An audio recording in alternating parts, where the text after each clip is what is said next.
Students we are continuing our topic of mode of DNA replication. So second point जो हम first discuss कर चुके थे वो था activation of deoxyribonucleotides. Now second point is the exposure of DNA strands. Exposure of DNA strands. अब DNA strands को expose करना है, उनको खोलना है.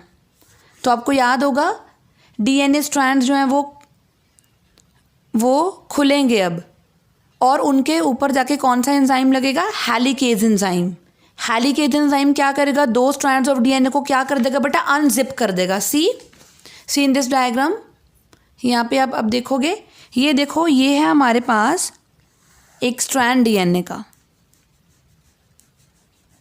Okay, this is 5' to 3'. This is 3' to 5'. Okay, तो अब दो स्ट्रैंड डीएनए के कहाँ से खुलेंगे? आपको याद होगा मैंने बताया था आपको ओरी साइट. तो हेलिकेज एंजाइम कहाँ पे अटैच होगा? ओरी साइट पे अटैच होगा, और वहाँ से वो हाइड्रोजन बॉन्ड्स को तोड़ देगा. तो suppose here it is the ओरी साइट, और उसने दो स्ट्रैंड्स को यहाँ से देखो खोल दिया. ये देखो मैंने स्ट्रैंड्स को ओपन कर दिया, फॉक बना दिया. राइट. अब ये देखो हेलिकेज एंजाइम यहाँ पे लग गया. हेलिकेज एंजाइम का मैं कलर ऐसे यहाँ पे चेंज करूँ. ये देखो, ये हेलिकेज एंजाइम है. This one is helicase. So this is helicase enzyme, and what it performs? It causes breakdown of hydrogen bonds and it unzips the two strands of DNA. Okay, अब इसने unzipping शुरू कर दी. लेकिन अब हमें पता है ये चीज़, अब ये स्ट्रैंड सिंगल स्ट्रैंडेड हो चुके हैं, है ना, एक पर्टिकुलर साइड पे. तो बेटा मैंने बताया था कि सिंगल स्ट्रैंडेड बाइंडिंग प्रोटीन्स होते हैं जो कि सिंगल स्ट्रैंड को क्या करते हैं? स्टेबलाइज करते हैं. तो अब इसको स्टेबलाइजेशन मिलेगी एसएसबीपी से. एसएसबीपीज क्या करेंगे? एसएसबीपीज जो होते हैं वो सिंगल स्ट्रैंड को स्टेबल तो कर देंगे, लेकिन वो लगते टेट्रामर की फॉर्म में है, यानी कि वो 4 की फॉर्म में अटैच होंगे. सी,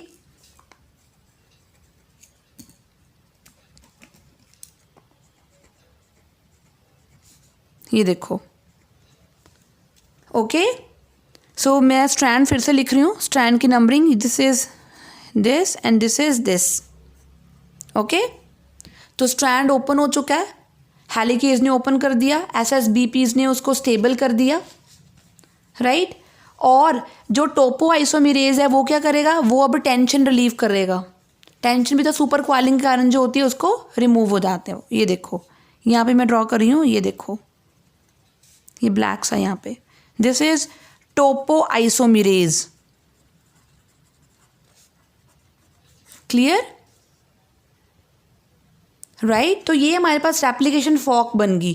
सो both the strands of the DNA become open for replication. But remember one thing, the two strands they do not open at all simultaneously. पूरे देखो, पूरा स्ट्रैंड नहीं खुला, सिर्फ एक फॉक सी खुली है इतनी. But the whole of the DNA is not open. Why the whole of the DNA do not open? Because of the energy requirement. That's why it form a Y-shape structure known as replication fork. So replication fork बन गई, और पर दोनों strands DNA के पूरे नहीं खुले हैं. वो रीज़न आपको पता है, because of the requirement of the energy. So much energy is required. Okay, so second जो पॉइंट है that is done. That is the exposure of DNA strands. Exposure होगा with the help of enzyme helicase. ये red colour में मैंने बनाया हुआ है helicase. It unzips the two strands of DNA finally. Right. And the unzipped strand जो होंगे, single strands जो होंगे, they are stabilised by these, जो मैंने ब्लू कलर में बनाया, दीज आर एसएसबीपीज. और ये जो ब्लैक कलर का मैंने एंजाइम बनाया, these are topo isomerases that relieves tension. Okay, so a Y-shaped fork is actually formed. Now our third point is of RNA primer formation. Right. So next point is RNA primer. Students, जब मैंने आपको enzymes करवाए थे तो मैंने ये बताया था कि जो एंजाइम्स होते हैं ना, वो प्राइमेज एंजाइम के बारे में बताया था कि जो प्राइमेज एंजाइम होता है उसका मेन काम होता है आरएनए प्राइमर लगाना. मे बी आपको याद हो, आरएनए प्राइमर लगाना. सो ये आरएनए प्राइमर है क्या बेटा? आरएनए प्राइमर कुछ नहीं है, एक छोटा सा शॉर्ट स्ट्रैंड है आरएनए का. It's a short strand of RNA that is synthesized at the 5' end of the new DNA strand. Please students note this. Short strand है ये RNA का that is formed at 5' end of new DNA strand के 5' end पे बनेगा. Parent stretch क्या होना चाहिए? Parent stretch must be 3' to 5'. Parent stretch क्या होगा? 3' to 5' होगा. सो स्टूडेंट्स प्लीज़ नोट, मैं डायग्राम अब आपको शो करूँगी. यहाँ पे मैं प्राइमर लगाने वाली हूँ, ध्यान से देखना भी. अभी ये देखो, अब मैं इस डायग्राम को थोड़ा आगे प्राइमर लगा के बताती हूँ. होपफुली आपको पूरी विजिबल होगी.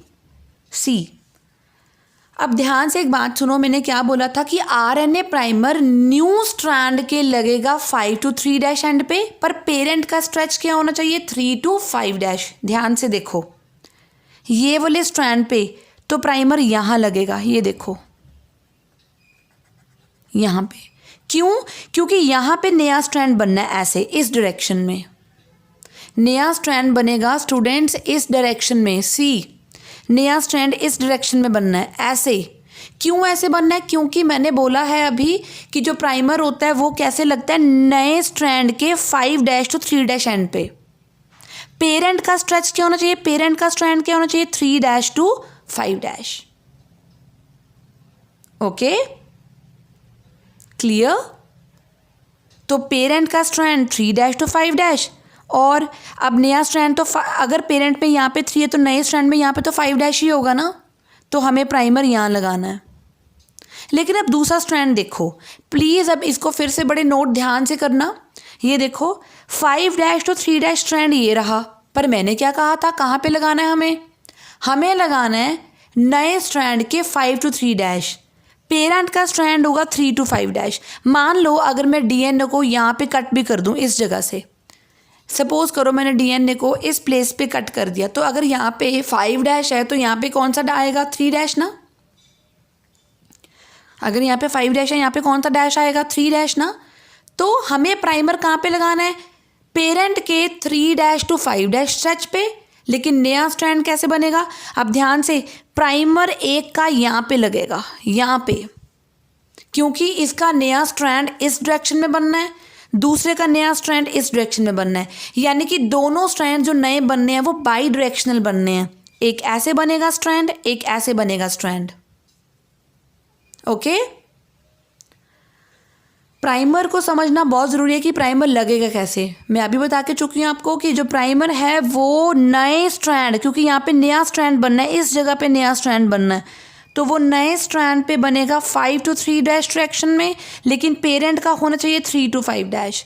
अब प्रॉब्लम क्या है? पूरा डीएनए नहीं खुला थोड़ा सा है. अगर थोड़ा सा खुला है तो ये वाला रीजन अगर 5' है तो यहाँ पे, क्योंकि खुली हुई स्ट्रक्चर ही देखेंगे हम, यहाँ पे 3' होगा. अगर ये 5 to 3' है तो मुझे डायरेक्शन कैसे लेनी है? पेरेंट की 3 to 5'. लेकिन जो प्राइमर है वो कैसे लगना है? From 5' to 3'. यानी कि मुझे प्राइमर अब इस डायरेक्शन में लगाना पड़ेगा. यानी कि एक का प्राइमर तो लगेगा बिल्कुल एंड पे, और एक का प्राइमर कहाँ पे लगेगा? बिल्कुल फॉग्ड एंड पे. Right? So what is RNA primer? बेटा RNA primer is a short strand of RNA that is synthesized at the 5' end of the DNA strand, but of the new DNA strand, and it is attaches with the help of enzyme primase. So RNA primer is formed at one strand free end. एक पे तो free and पे बनेगा, लेकिन दूसरे strand पे वो forged end पे लग गया. देखो ये फॉग्ड एंड पे लग गया, एक के फ्री एंड पे लग गया. सो फॉर्मेशन ऑफ आरएनए प्राइमर अगर हो गई ना, तो it means initiation phase of application शुरू हो गया है. ओके बेटा, without RNA primer DNA polymerase कुछ नहीं कर सकता. डीएनए पॉलीमरेज जो न्यूक्लियोटाइड्स हैं वो अपनी ऐड नहीं कर सकता. एक बारी इसने न्यूक्लियोटाइड्स लगा दी, उसके बाद डीएनए प्राइमेज को ईजी है लगाना. यानी कि एक बार उसकी किसी ने हेल्प कर दी ना, तो उसके बाद डीएनए प्राइमर, जो डीएनए पॉलीमरेज जो होता है वो अपने आप से खुद अपनी न्यूक्लियोटाइड्स लगा के पूरी चेन बना लेगा, लेकिन उसको स्टार्टिंग के लिए कोई ना कोई चाहिए, इनिशिएशन के लिए उसको कोई ना कोई चाहिए, right. So RNA primer basically is the one by which DNA polymerase can add nucleotides. Without it, our DNA polymerase cannot add nucleotides. So after the start of nucleotide chain, RNA primer बेटा remove हो जाता होता है, इसका फिर कोई काम नहीं होता. जैसे चेन बननी शुरू होएगी ये निकल जाएंगे, फिर गैप्स को कौन फिल करेगा? गैप्स को फिल करेगा एंजाइम डीएनए पॉलीमरेज का एक और टाइप होता है, मैं आगे करवाऊंगी, वो फिल करेगा. होपफुली ये क्लियर होगा, राइट. स्टूडेंट्स अब हम बात करेंगे इसके फोर्थ पॉइंट की. पहले हमने एक्टिवेट करा था डीऑक्सीराइबोन्यूक्लियोटाइड्स को, फिर हमने एक्सपोजर ऑफ डीएनए स्ट्रैंड्स की बात करी, फिर हमने आरएनए प्राइमर की बात करी, साथ साथ में हम डायग्राम को डिस्कस कर रहे थे. आपको याद होगी ये डायग्राम, राइट. अब हम बात करेंगे fourth point, that is DNA polymerase.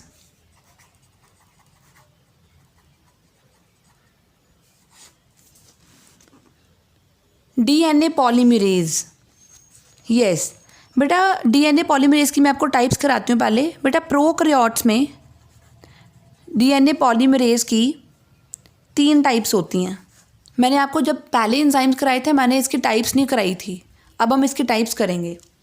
तो इसके टाइप्स हैं डीएनए पॉलीमरेज 1, सेकेंड टाइप है DNA polymerase 2,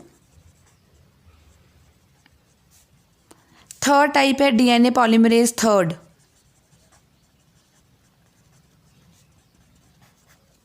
okay, so DNA polymerase 1, DNA polymerase 2 and DNA polymerase 3rd. तो अब हम बात करते हैं कि जो डीएनए पॉलीमरेज 3rd है ना, ये that is a major enzyme. It's a major one that is involve in replication.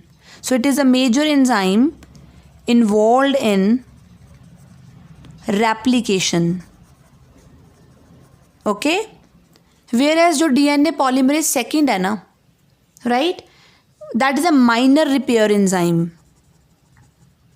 It is minor repair enzyme. Clear? और जो DNA polymerase 1st है, that is major repair enzyme. So it is major repair enzyme.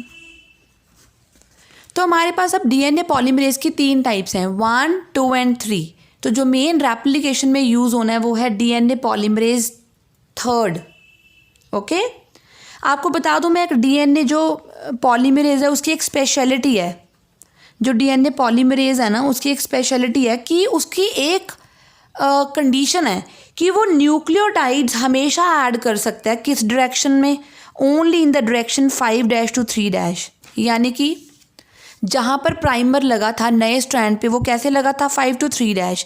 तो इसकी भी speciality यही है कि वो 5 to 3' डायरेक्शन में ही न्यूक्लियोटाइड्स को ऐड कर सकता है, दूसरी डायरेक्शन में वो ऐड नहीं कर सकता.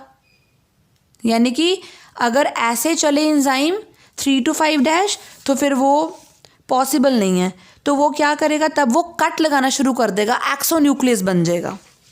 DNA polymerase has special property that it add nucleotides. It add nucleotides only in 5 to 3' direction, but in 3' to 5' direction it has exonuclease activity. Exonuclease activity means ये एक स्ट्रैंड पे फिर नहीं तो कट लगाने शुरू कर देगा. सी एंजाइम्स आर वेरी पर्टिकुलर, है ना, अपनी पीएच को लेकर, अपनी कॉन्फ़िगरेशन को लेकर, अपने टेम्परेचर को लेकर, इवन मूवमेंट को ही देख लो. So it can add nucleotides only in direction 5' to 3'. It can not add nucleotides in 3' to 5' direction. In 3' to 5' direction they have exonuclease activity. Okay, और मैं आपको बता दूं जो डीएनए पॉलीमरेज थर्ड एंजाइम होता है ना, उसकी जो कॉन्फ़िगरेशन होती है लाइक ग्रिपिंग हैंड की तरह होती है। ये जैसे मैंने ग्रिपिंग हैंड बना लिया, ये देखो, this is my gripping hand with thumb on one side and palm like concavity, ये वाली ऑन द अदर साइड, यानी कि fingers on one side and thumb on another side. इस तरह से ग्रिपिंग लाइक एक्टिविटी होती है। इसके डीएनए के स्ट्रैंड को ऐसे पकड़ लेता है ये जाकर, ऐसे with fingers on one side and thumb on one side and palm like, यहाँ पे इसकी ये वाली जो जगह होती है ये इसकी कैटालिटिक साइट होती है, राइट। ये ऐसे न्यूक्लियोटाइड्स को ऐड करता जाता है, आगे मूव करता जाता है, न्यूक्लियोटाइड्स को ऐड करता जाता है, ऐसे इस तरह से न्यूक्लियोटाइड्स ऐड करता जाएगा। सो इसकी जो यहाँ पे पोजीशन होएगी ये इसकी कैटालिटिक एक्टिविटी होती है। इस पोजीशन पे कैटालिटिक साइट है ताकि वो टेम्पलेट बना सके, नए बेस पेयर्स ऐड कर सके। Okay, clear. तो अब हम बात करेंगे next point, fifth point, that is base pairing. Base pairing, तो ध्यान से सुनिएगा बेस पेयरिंग अब कैसे होनी है। सी इन द डायग्राम, यहाँ पे देखो बेटा डायग्राम, ये मैंने दिखा दिया कि ये और अनजिप हो गया। अभी कैसे हो गया मैं बताऊंगी अभी। बाकी सारे एंजाइम सेम लगे हुए हैं, सेम वैसे ही, हेलिकेज, देन टोपोआइसोमेरेजेस, देन एसएसबीपीज, ओके। और हमारे पास तो यहाँ पे आरएनए प्राइमर भी लगा हुआ है, इस पोजीशन पे हमारे पास यहाँ पे आरएनए प्राइमर भी लगा हुआ है। ये वाला स्ट्रैंड ऊपर वाला 3' to 5' है, ये नीचे वाला 5' to 3' डायरेक्शन में है, क्योंकि दोनों स्ट्रैंड्स डीएनए के पैरेलल, एंटी पैरेलल होते हैं, that is they are parallel but opposite in direction. अब बेस पेयरिंग कैसे होनी है, अब देखो जैसे प्राइमर ने, यहाँ पे प्राइमर ने तो आरएनए शॉर्ट प्राइमर्स लगा दिए थे। मान लो अब आगे यहाँ पे हमारे पास सपोज इस स्ट्रैंड में ए है, ए, तो ए के ऑपोजिट क्या आता होता है हमेशा, टी, तो कौन आएगा, टीटीपी आएगी। याद है टीटीपी ऑलरेडी रेडी है, हमने उसको क्या कर रखा है, एक्टिवेट कर रखा है। किस एंजाइम ने एक्टिवेट करा हुआ है उसको, फॉस्फोरिलेज ने। पहले वो एएमपी की फॉर्म में पड़ी थी, अब वो एटीपी की फॉर्म में है, राइट, टीटीपी की फॉर्म में है, जीटीपी पड़ी हैं और सीटीपी पड़ी हैं। तो बहुत सारी जो हमारे पास डीऑक्सीराइबोन्यूक्लियोटाइड्स हैं वो एक्टिवेट हुई पड़ी हुई हैं, राइट। तो अगर एक स्ट्रैंड में टी है तो अगला स्ट्रैंड जो नया बनेगा वहाँ पर क्या आनी चाहिए, वहाँ पे टीटीपी आनी चाहिए। टीटीपी 2 रोल करती है, याद है, डुअल रोल।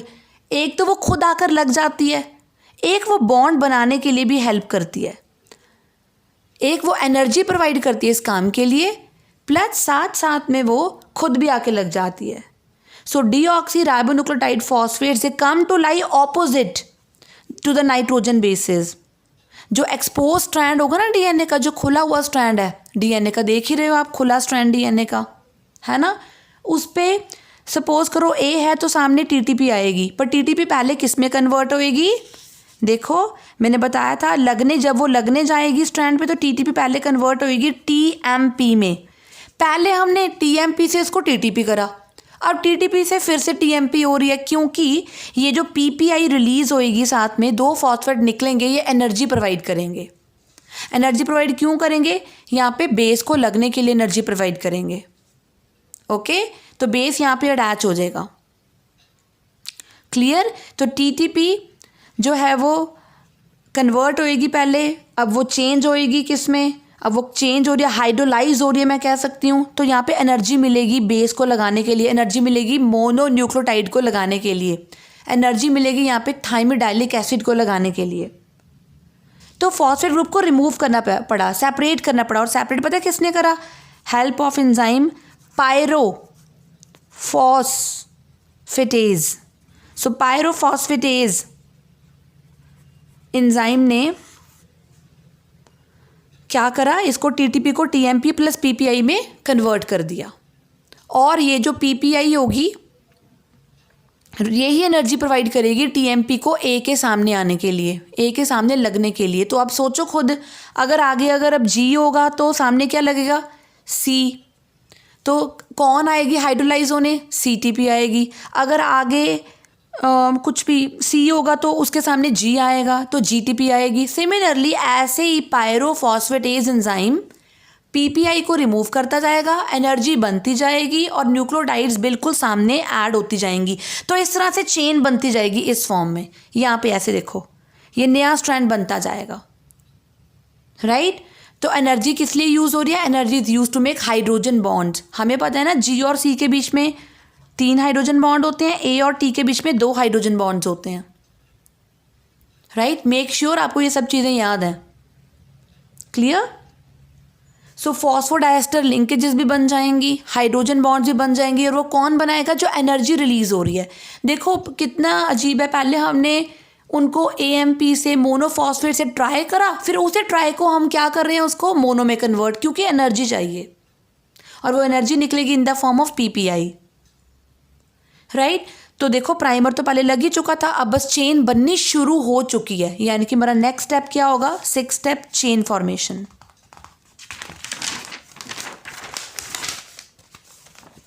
सो हमारा 6 step is the chain formation.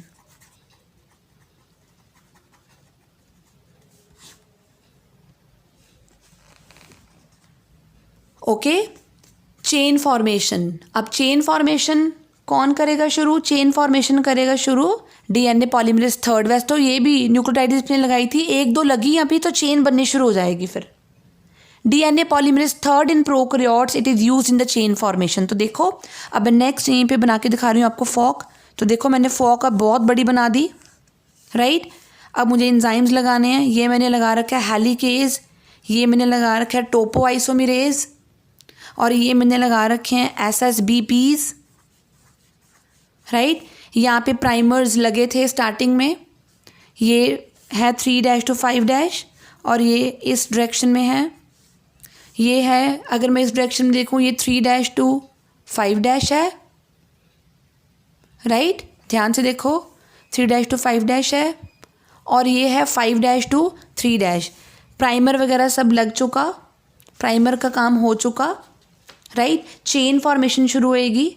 तो देखो जैसे चेन फॉर्मेशन शुरू होती है, प्राइमर हट जाता है, गिर जाता है। मैंने पहले भी बताया था, जैसे चेन बननी शुरू होगी, ये देखो ऐसे पूरी बन जाएगी चेन। अब ये कैसे बनी? मैंने अभी कराई है आपको बेस पेयरिंग, कि A के सामने T आएगा, T के सामने A आएगा, G के सामने C आएगा, C के सामने G आएगा। और वो कैसे आएगा? एक स्ट्रैंड, ये वाला स्ट्रैंड जो है, जो 3' to 5' डायरेक्शन में है, वो टेम्पलेट की तरह एक्ट कर रहा है, मॉडल की तरह एक्ट कर रहा है। वो बता रहा है कि मेरे पास सामने A है तो अब TTP आनी चाहिए। फिर वो हाइड्रोलाइज होगी, वो एनर्जी देगी, और सामने T के ऑपोजिट या A के ऑपोजिट T लग जाएगा। एनर्जी कौन देगा? PPI। फॉस्फोडाइस्टर बॉन्ड बनाने में भी, इवन हाइड्रोजन बॉन्ड बनाने में भी, दोनों बॉन्ड्स को बनाने के लिए, राइट। तो चेन फॉर्मेशन हो रही है। अब एक चीज़ देखो आप यहाँ पे, ओके, ये इसका प्राइमर यहाँ लगा था। इसका प्राइमर याद है आपको कहाँ लगा था? इसका प्राइमर लगा था फॉग्ड एंड पे, यहाँ पे। तो ये स्ट्रैंड ऐसे नहीं बनेगा, इस तरह से, है ना। ये स्ट्रैंड तो ऐसे बन रहा है, ये स्ट्रैंड ऐसे नहीं बनेगा, राइट।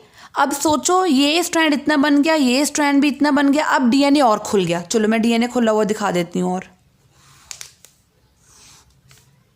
और खुल गया DNA। देखो मैंने पहले से फॉक बड़ी बना दी। अब चलो ये स्ट्रैंड तो सीधा बनता जाएगा, कोई प्रॉब्लम नहीं है। अब प्रॉब्लम क्या है, इसने इतना स्ट्रैंड पहले बना लिया था, अब आगे खुल गया, और अब क्या करे? अब बेचारे को फिर लगाना पड़ेगा क्या? एक और प्राइमर। ये देखो फिर लगाना पड़ गया, क्योंकि ये पहले स्ट्रैंड इतना खुला था, अब और खुल गया। पहले जितना खुला था उतना बन गया, अब और खुलने के कारण अब एंजाइम तो ऐसे उल्टा मूव कर नहीं सकता, तो प्राइमर को दोबारा लगना पड़ता है इस केस में। और फिर प्राइमर फिर इतना सा स्ट्रैंड बना देता है। सपोज पहले वाला प्राइमर यहाँ लगा था, सेकेंड प्राइमर यहाँ लगा है, और मैंने क्या कहा था, जैसे चेन बननी शुरू होएगी प्राइमर निकल जाएंगे। सपोज ये प्राइमर निकल गया, तो अब नेक्स्ट स्टेप क्या बना हमारे पास? ये देखो, ये मैंने DNA का मैं फॉक और बना देती हूँ। सपोज करो ये हमारे पास फॉक है, राइट। तो एक स्ट्रैंड का प्राइमर तो निकल गया और एक स्ट्रैंड प्रॉपर सीधा ऐसे बन रहा है, क्योंकि बहुत अच्छे से जो डीएनए पॉलीमरेज है वो वर्क कर सकता है, बिकॉज उसकी डायरेक्शन भी यही है मूव करने की। कौन सी डायरेक्शन है? फ्रॉम, यस, फ्रॉम डायरेक्शन है इसकी वर्क करने की 5' to 3', लेकिन पेरेंट कैसा होना चाहिए ऊपर? 3' to 5'। लेकिन नीचे वाले स्ट्रैंड में प्रॉब्लम होएगी। नीचे वाले स्ट्रैंड में क्या होगा? ये पेरेंट है ऐसे 5' to 3', राइट। और अब जो नया स्ट्रैंड बनेगा वो इस डायरेक्शन में बनेगा। मान लो पहले प्राइमर यहाँ लगा था क्योंकि इतनी फॉक खुली थी, अगला प्राइमर यहाँ लगा था क्योंकि इतनी फॉक और खुल गई थी, और अगला प्राइमर अब कहाँ लगेगा? फॉक्ड एंड पे दोबारा। तो हर बारी छोटे छोटे डीएनए के फ्रेगमेंट्स बनते जा रहे हैं, पूरा नहीं बनेगा एक स्ट्रैंड। देखो एक स्ट्रैंड तो उधर वाला तो पूरा बन रहा है, लेकिन इसकी प्रॉब्लम है क्योंकि इसका डायरेक्शन उल्टा है। तो इसमें क्या होगा? छोटी छोटी फ्रेगमेंट्स बनती जाएंगी और जैसे चेन फॉर्मेशन शुरू होगी प्राइमर निकलता जाता है, तो निक्की छोटी छोटी फ्रेगमेंट्स जो बनती हैं उसको हम क्या बोलते हैं बेटा? Okazaki fragments. क्या बोलते हैं? ओकाजाकी फ्रेगमेंट्स बोला जाता है उनको, राइट। दीज आर, यानी कि एक स्ट्रैंड तो बनेगा कंटिन्यूअसली और दूसरा स्ट्रैंड कैसे बनेगा? डिसकंटिन्यूअसली। वो कैसे बन रहा है? शॉर्ट फ्रेगमेंट्स की फॉर्म में बन रहा है। उन फ्रेगमेंट्स को हम बोलते हैं ओकाजाकी फ्रेगमेंट्स, राइट। और मैं आपको यहाँ पे एक और बात क्लियर कर दूँ, जैसे ही प्राइमर निकलेगा तो मैंने बताया था रिपेयर एंजाइम्स भी है हमारे पास, तो राइट, ये मैं बता चुकी हूँ आपको ऑलरेडी कि रिपेयरिंग हो जाएगी। जैसे ही प्राइमर ऐड होगा फिर प्राइमर निकल जाएगा। प्राइमर निकल जाएगा तो प्राइमर की जगह पे फिर गैप को फिल भी तो करना होगा ना। गैप को फिल कौन करता होता है? Gaps are filled by enzyme DNA polymerase 1, right. Prokaryotes में डीएनए पॉलीमरेज 1 जो है वो ऐड कर देता होता है, वो रिपेयर कर देता होता है जहाँ से प्राइमर निकलता है। तो हर बार छोटी छोटी फ्रेगमेंट्स बनेंगी। तो मैं ये कह सकती हूँ ये जो स्ट्रैंड होएगा ऊपर वाला जो कंटिन्यूसली बन रहा है, that is a leading strand, और ये जो नीचे वाला स्ट्रैंड है वो छोटे छोटे हिस्सों में बन रहा है, टुकड़ों में बन रहा है, ओकाजाकी फ्रेगमेंट्स की फॉर्म में बन रहा है। तो ये स्ट्रैंड कौन सा होगा? Lagging strand, lagging strand, okay. Make sure ये आपको समझ में आ रहा है। काफ़ी इजी है, कुछ नहीं, बस इसमें डायरेक्शन का ध्यान रखना है आपको कि एंजाइम किस डायरेक्शन में जाके लग रहा है। एंजाइम ने तो एक ही डायरेक्शन में लगना है, बस उसने काम करना है 5 से 3 डायरेक्शन में, लेकिन पेरेंट का जो उसका स्ट्रैंड होना चाहिए वो 3 to 5 होना चाहिए, बस ये ध्यान रखना है। फिर ये जो टॉपिक है दैट्स वेरी इजी। सो आपको ऐसे नहीं लगता जैसे जिप खुलती है वैसे खुल रहा है, थोड़ी थोड़ी फिर और ज़्यादा? तो क्योंकि इसमें रेप्लिकेशन फॉक बनती है और डीएनए पूरा एकदम से नहीं खुलता, थोड़ी थोड़ी फॉर्म में खुलता है। तो इस तरह के मैकेनिज्म को हम क्या बोलते हैं? Zipper mechanism, zipper mechanism. So this type of DNA replication is known as zipper mechanism or zipper duplication of DNA. Clear? Okay, students. So DNA polymerase third is used in prokaryotes for the chain formation. और मैं आपको बता दूं DNA polymerase third को साथ में magnesium भी चाहिए होता है, वो अकेला वर्क नहीं करता। ये चीज़ें आप पढ़ के आए हो पहले भी क्लास +1 में कि कुछ चीज़ें एज अ को फैक्टर की तरह एक्ट करती हैं एंजाइम के साथ, तो ये एज अ को फैक्टर एक्ट करता है। मैग्नीशियम एज अ को फैक्टर एक्ट करेगा और मैग्नीशियम जो है वो एंजाइम की वर्किंग के लिए बहुत ज़रूरी है। और साथ साथ में आपको पता है न्यूक्लियोटाइड्स तो हैं ही हैं, वो तो रेडी पहले ही कर ली थी, एक्टिवेट पहले ही हो गई थी, deoxy ATP, deoxy GTP, deoxy TTP, deoxy CTP, right. तो जैसे रेप्लिकेशन आगे आगे बढ़ेगी नए एरियाज खुलते जाएंगे रेप्लिकेशन के लिए, और काम खत्म हुआ तो और खुल गई फॉक, काम खत्म हुआ तो और फॉक खुल गई। हर बारी सीक्वेंशियल ओपनिंग हो रही है, सीक्वेंस वाइज ओपनिंग हो रही है डीएनए की, क्योंकि डीएनए सीक्वेंस वाइज ओपन हो रहा है और like in the form of zip की तरह ओपन हो रहा है, तो इसको हम जिपर डुप्लीकेशन जिपर मैकेनिज्म बोलते हैं, राइट। रेप्लिकेशन दोनों स्ट्रैंड्स पे साइमल्टेनियसली चल रही होती है, बाई डायरेक्शनल। एक स्ट्रैंड ऐसे बन रहा है, दूसरा स्ट्रैंड इस तरह से बन रहा है, लाइक दिस। एक स्ट्रैंड ऐसे बन रहा है, एक स्ट्रैंड ऐसे बनेगा, बाई डायरेक्शनल की फॉर्म में। तो दोनों स्ट्रैंड ऑपोजिट डायरेक्शन में बन रहे हैं। एक स्ट्रैंड बन रहा होता है, एक स्ट्रैंड जिसमें 3' to 5' स्ट्रेच लेना है हमने, राइट, उसको हम बोलते हैं, वो तो हमेशा खुला ही रहेगा ओपन करने के लिए क्योंकि उसकी डायरेक्शन बिल्कुल सही है। दूसरा स्ट्रैंड में हर बार प्राइमर ऐड होगा आके, तो एक स्ट्रैंड तो हो गया लीडिंग स्ट्रैंड, दूसरा स्ट्रैंड क्या हो गया बेटा, लैगिंग स्ट्रैंड। एक स्ट्रैंड पे जो न्यूक्लियोटाइड्स हैं वो कंटिन्यूसली लगती जा रही हैं, लेकिन दूसरा स्ट्रैंड कैसा बन रहा है, डिसकंटिन्यूस, क्योंकि उसमें क्या बन रही है, शॉर्ट सेगमेंट्स ऑफ डीएनए बन रही हैं, और उसको हम बोलते हैं ओकाज़ाकी फ्रेगमेंट्स। मैं आपको बता दूं, ओकाज़ाकी फ्रेगमेंट्स जो होती हैं वो प्रोकैरियोट्स में बनती हैं, about 1000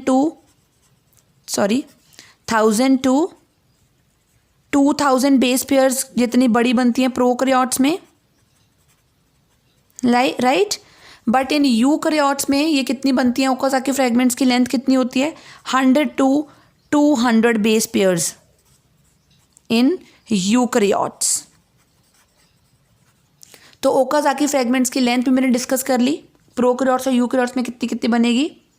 so every time a new Okazaki fragment is formed, every time a new primer is added out, नया प्राइमर फिर से ऐड होगा, फिर वो नया प्राइमर फिर निकलेगा, वहाँ पे गैप को फिल करने के लिए डीएनए पॉलीमरेज आ जाएगा, फिर से डीएनए पॉलीमरेज 1 आ जाएगा,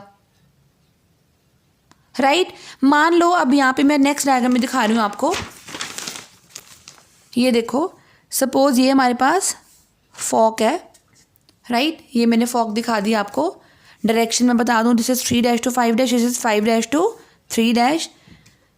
मान लो ये हमारे पास स्ट्रैंड इस डायरेक्शन में बन गया, और यहाँ पे जो प्राइमर लगा था वो निकल भी गया, और यहाँ पे नई वाली और न्यूक्लियोटाइड्स भी ऐड हो गई, राइट।